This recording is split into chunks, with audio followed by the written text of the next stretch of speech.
Hello family, నేను వచ్చేసా ఇంకొక మినీ వ్లాగ్ తో మీ ముందుకు వచ్చేసా. నేనైతే మళ్ళీ మా ఫ్యామిలీతో బనానాస్ తో బ్లైండ్ ఫోల్డ్ ఛాలెంజ్ అనే ఒక వ్లాగ్ అయితే చేశాను. ఇక్కడ మా వాళ్ళని చూడండి గైస్, ఒక్కొక్కరు కంట్రీలో ఎలా ఉన్నారో. పాపం ఏ పాపం తెలియని పక్షిలా ఉంది జ్యోతి.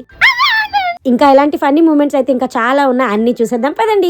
నెక్స్ట్ నేనైతే మా వాళ్ళందరికీ గేమ్ తాలూకా రూల్స్ అన్ని కూడా ఎక్స్ప్లెయిన్ చేస్తున్నా అనమాట. కానీ వాళ్ళకు వచ్చిన డౌట్స్ కి నాకే బుర్ర పాడైపోయింది గైస్. మా వాళ్ళతో వ్లాగ్ ఎంత ఫన్నీగా ఉంటుందో లాగ్ కూడా అంతే ఎక్కువ ఉంటుంది. ఒక్కొక్కళ్ళు ఒక్కొక్క రకం మొత్తం మాస్టర్ పీస్లు అన్ని కూడా నా చుట్టూనే ఉన్నాయన్నమాట. ప్రతి క్లిప్ కూడా డిఫరెంట్ గా తీయాలని మను ఇక్కడ చూడండి ఎంత వెరైటీగా ఈ క్యామ్ టేకింగ్ చేస్తున్నాడు. ఇంకా మా పాపల మధ్యలో షేకీ షేకీ సాంగ్ కి రీల్ కూడా చేసేసారు. వ్లాగ్ చేద్దామని వచ్చి వ్లాగ్ తప్ప మిగిలిన అన్ని చేస్తుంటే ఇక్కడ నా ఎక్స్ప్రెషన్ చూడండి గైస్ ఎలా ఉందో. మా పావని మాత్రం ఫోన్ లో బిజీగా ఉంది. ఫైనల్లీ ఎలాగోలా వ్లాగ్ అయితే కంప్లీట్ చేసేసా. ఓడిపోయిన వాళ్ళకి బనానాతో ఒక పనిష్మెంట్ ఉంది. ఈ వ్లాగ్ అయితే మన అనుమురళి ఛానల్లో వస్తుంది, చూసేసేయండి. ఫన్ మోడ్ లోంచి హంగ్రీ మోడ్ లోకి యాక్టివేట్ అయిపోయాం. మేమైతే ఫ్రైడ్ చికెన్ హ్యాపీగా తిన్నాం.